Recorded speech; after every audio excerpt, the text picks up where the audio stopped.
নমস্কাৰ। আজি আহিছোঁ আপোনালোকৰ মাজলৈ শদিয়া জোন হাজৰিকাই লিখা এটি কবিতা পাঠ কৰিবলৈ।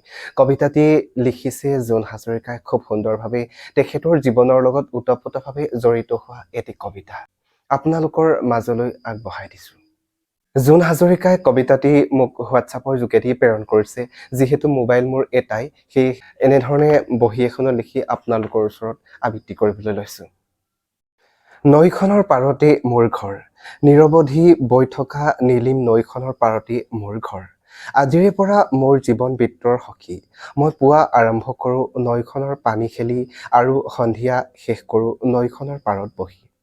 উৰেটো নিশা সাৰে থাকোঁ নৈখনৰ কান্দোন শুনি, মৌন নৈখনে যেতিয়া কান্দে পাৰৰ গৰাবোৰ ছটাছটে খহে। নিৰ্দয় মানুহবোৰৰ সত্যাতীত যন্ত্ৰণাত নৈখনো কেতিয়াবা যোদ্ধা হৈ যুঁজে আৰু কাঢ়ি লৈ যায় মানুহৰ হেঁপাহৰ ঘৰ। মানুহে নিশৃংখলভাৱে হত্যা কৰে প্ৰতিদিনে অজান নিৰপৰাধী মাছবোৰক। পাৰত বহি মই শুনো সিহঁতৰ মৰণ কাতৰ চিঞৰ, অসহায় হৈ মই মৌন হৈ ৰওঁ। মই সাৰ পাওঁ প্ৰতি নিশা নৈখনৰ দুয়োপাৰে বিচ্ছেদৰ বিৰহত বুকু ভাঙি কান্দি থকা ৰামকক চৰাইশালৰ মাতত ভগৱান ৰামচন্দ্ৰৰ অভিশাপেৰ অভিশপ্ত চৰাইশালে মিলনৰ বাসনাত কাতৰে মাতে ৰাম ৰাম। সেই অভিশাপৰ পৰা মুক্ত হ'বলৈ ৰাম যে আৰু নাই।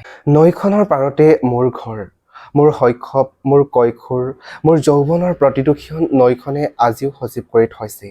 মই উমলা সেই নৈপাৰৰ কহুৱাবোৰ নাই, মাধুৰী বনৰ সেই ডাঠ হাবিখনো নাই। নৈ পাৰৰ বগৰী চাপৰিত এতিয়া বগৰী নাই, মৰম লগা শহাবোৰে চেকুৰি নুফুৰে তাত। তাত এতিয়া মানুহৰ ঘৰ পোৱা যায়, দিনে নিশাই হত্যা কৰা হয় নৈ পাৰৰ অৰণ্য। ইমান সুন্দৰভাৱে জোন হাজৰিকাই লিখিছে, ওৰফে জোন শদিয়া। তেখেতক মই খুব শ্ৰদ্ধা কৰোঁ, তেখেতক বহুত সন্মান কৰোঁ। মোৰ বা হিচাপত তেখেতক মোৰ বহুত ভাল লাগে।